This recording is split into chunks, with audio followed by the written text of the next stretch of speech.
जी बिल्कुल, आज एहतसाब अदालत में एवन फील्ड रेफरेंस केस की समाअत हुई थी। मियां मोहम्मद नवाज शरीफ, कैप्टन रिटायर्ड सफदर और मरियम नवाज और मियां मोहम्मद नवाज शरीफ के वकील अमजद परवेज अदालत में पेश हुए और साथ साथ नैब की जो टीम थी वो पहुंची और उसके अलावा जो वाजिद सियाह है जो जेएचटी के सरबराह भी हैं वो आज पेश हुए और उन्होंने मुख्तलिफ दस्तावेजात जो है वो अदालत को फराहम की और उस पर अमजद परवेज की तरफ से एतराजात भी उठाए जाते रहे और मजीद इसके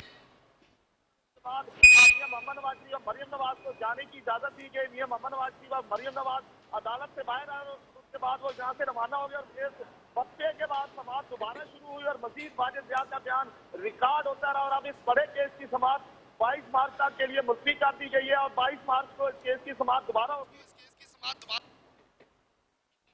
और आज नेल्सन नेस्टोल और दीगर जो